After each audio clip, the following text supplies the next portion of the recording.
नमस्ते साथियों।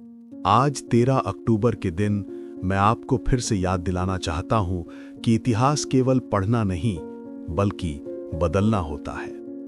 जैसा कि मैंने 1990 के दशक में समझाया था, हमारी लड़ाई भावनाओं या दया की नहीं बल्कि राजनीतिक हिस्सेदारी की है।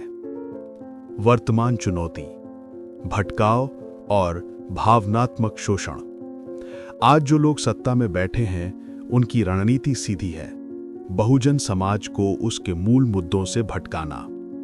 इतिहास का सबक। वे जानते हैं कि जब तक बहुजन समाज संगठित रहेगा और अंबेडकरवादी विचार पर चलेगा, तब तक उन्हें हटाया नहीं जा सकता। इसलिए वे आपकी चेतना को धार्मिक और भावनात्मक नारों से प्रदूषित करने का प्रयास कर रहे हैं। चमचों का उपयोग। ये चमचे यानी कि सेलआउट्स आपके ही बीच से आते हैं और आपके स्वाभिमान को बेचकर अपना राजनीतिक मुनाफा कमाते हैं।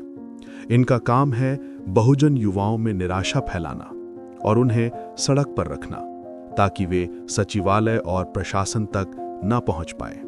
याद रखिए, मैंने BAMSIF क्यों बनाया? ताकि बहुजन का बौद्धिक और प्रशासनिक कैडर तैयार हो सके, जो किसी भी भावनात्मक शोषण से दूर रहकर सिद्धांतों पर काम करे। आज का राजनीतिक मंत्र, संख्या बल को शक्ति में बदलो। आज 13 अक्टूबर को बहुजन समाज के लिए मेरा स्पष्ट निर्देश है, अपनी संख्या बल को राजनीतिक शक्ति में बदलो। रणनीति अ, सामाजिक इंजीनियरिंग का विज्ञान।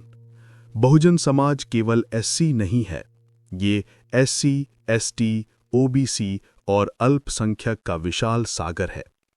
आपको OBC यानी कि अन्य पिछड़ा वर्ग को निर्णायक रूप से संगठित करना होगा। ये वे लोग हैं जिन्हें साहबों ने सदियों से सामाजिक रूप से दबाया है और राजनीतिक रूप से तोड़ने का प्रयास किया जा रहा है। भविष्य की रणनीति। हमें गांव और मोहल्लों में ऐसे स्थायी गठबंधन बनाने होंगे जो चुनाव के बाद भी टूटे नहीं। एकता ही वो दीवार है जिसे सत्ता की ताकतें भीड़ नहीं पाएंगी। रणनीति बा, राजनीतिक सत्ता ही समाधान।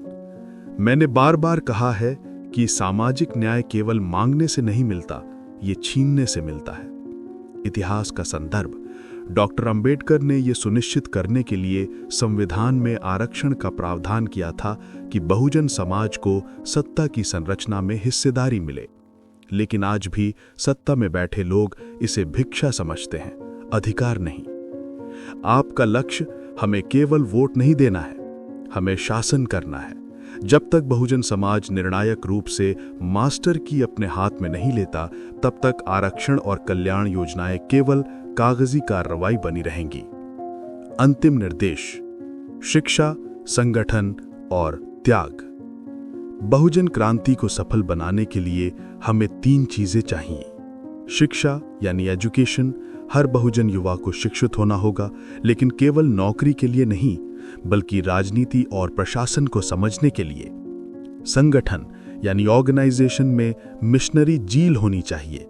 यह BAMSIF का मूल सिद्धांत था, यानी निस्वार्थ भाव से समाज के लिए काम करना। त्याग यानी सैक्रिफाइस। मैंने अपने जीवन का सुख त्याग दिया, आपको भी व्यक्तिगत लाभ से ऊपर उठकर सामूहिक उत्थान के लिए काम करना होगा। निष्कर्ष।